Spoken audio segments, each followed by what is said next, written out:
Hello friends, start करते हैं आज का नया टॉपिक सी लैंग्वेज में डायनेमिक मेमोरी एलोकेशन। बहुत ही इंपॉर्टेंट टॉपिक है और ये बहुत पूछा जाता है, डेटा स्ट्रक्चर में भी ये यूज़ करा जाता है और सी लैंग्वेज में भी होता है। तो बेसिक कॉन्सेप्ट क्या है, डायनेमिक मेमोरी एलोकेशन हमारा पढ़ने का कॉन्सेप्ट क्या आया। तो पहले फर्स्ट ऑफ ऑल इसकी डेफिनेशन देखते हैं।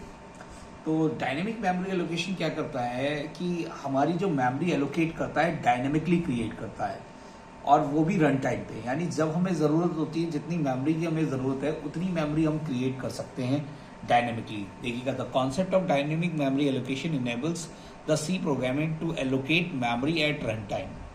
It has 4 functions. इसके 4 फंक्शंस होते हैं जो डायनेमिक मेमोरी एलोकेशन में यूज़ करे जाते हैं। तो first function is the malloc function, second function is the calloc function, and third function is the realloc function, and fourth function is the free. चारों फंक्शंस में 2 फंक्शंस जो स्टार्टिंग के ये मेमोरी एलोकेट करते हैं। ये अगर हमारी कोई मेमोरी में कमी रह गई, मान लीजिए हमें और इंक्रीज करनी है मेमोरी, तो रीएलोक जो हमारा फंक्शन है वो हमारा यूज होता है। और अगर जब भी हमें मेमोरी की कोई भी जरूरत नहीं है, हमने प्रोग्राम रन कर लिया, एग्जीक्यूट कर लिया, तो अब हमारा डेटा जो सेव है उसे हमें फ्री करने के लिए तो एक हमारा free dynamic memory allocation function है। तो फ्री फंक्शन क्या करता है, मेमोरी को फ्री कर देता है। चलेंगे, हम इस पे डिस्कस करेंगे। फर्स्ट ऑफ ऑल, अगर आप इन फंक्शन को यूज करना चाहते हैं तो आपको एक हेडर फाइल लगानी पड़ेगी। जैसे आप प्रिंटफ और स्कैनफ को यूज करते हैं तो एक हेडर फाइल लगाते हैं, तो वैसे ही आपको स्टूडियो लाइब्रेरी .h stdliv.h आपको हेडर फाइल इंक्लूड करनी पड़ेगी इन फंक्शंस का यूज करने के लिए। तो फर्स्ट ऑफ ऑल देखते हैं डायनेमिक मेमोरी एलोकेशन हमने क्यों पढ़ना स्टार्ट करा है। इसके लिए मेरा न्यू कॉन्सेप्ट है, देखते हैं फर्स्ट ऑफ। तो चलते हैं।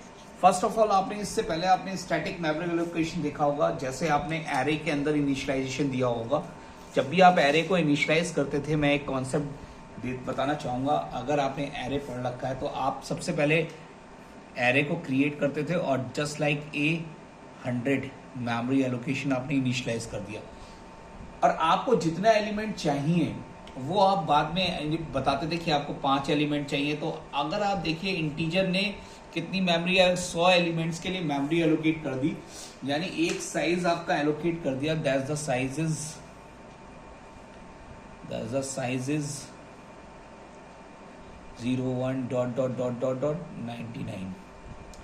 तो ये अगर ये इंटीजर 2 बाइट ले रहा है तो 2 मल्टीप्लाई बाय 100, यानी 200 बाइट्स आपका स्टोर हो गया।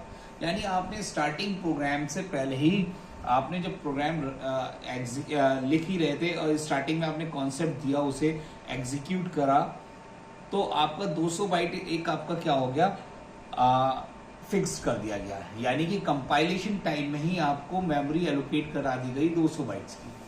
तो ये था एरे का कॉन्सेप्ट, यानी कि एरे में हम पहले ही मेमोरी को एलोकेट करा देते हैं और फिर जितना हमें चाहिए उतना यूज करते हैं। इससे क्या होगा, वेस्टेज ज्यादा होने लग गया।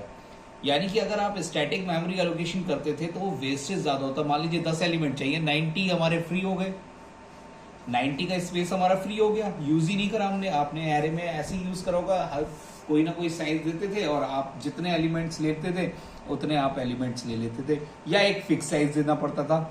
उसमें क्या दिक्कत आती थी, अगर आप 99 नहीं ले रहे, 5 भी ले रहे तो 5 ही एलिमेंट्स आते। इसमें क्या होता है कि अगर आपने 100 दे दिया, 5 भी ले सकते हो, 10 भी ले सकते हो, 20 भी ले सकते हो। तो memory allocated eight compile time, इसमें क्या होता है, स्टैटिक मेमोरी एलोकेशन में कंपाइल टाइम पे ही हमारी मेमोरी एलोकेट हो जाती है। बट अगर डायनेमिक मेमोरी एलोकेशन की बात करें तो memory allocation at run time, हमें रन टाइम पे बताना पड़ता है। जब प्रोग्राम कंसोल पे चला जाता है तो हमें कितने एलिमेंट्स चाहिए होते हैं, तो हमें ये कंपाइलर को बताना है। तो रन टाइम पे मेमोरी एलोकेशन करता है dynamic memory allocation.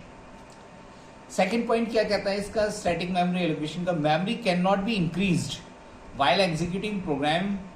Memory increase नहीं हो सकती। अब एक फिक्स्ड आपने साइज दे दिया 100, अब हम 200 एलिमेंट्स नहीं ले सकते, इसमें आपने फिक्स्ड साइज कर दिया।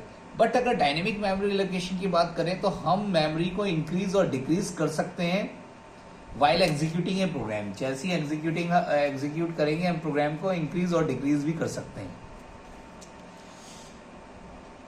स्टैटिक मेमोरी एलोकेशन आपने कहाँ देखा है? जस्ट लाइक एरे के अंदर आपने एरे इंप्लीमेंट करा था और एक साइज गिवन करते थे।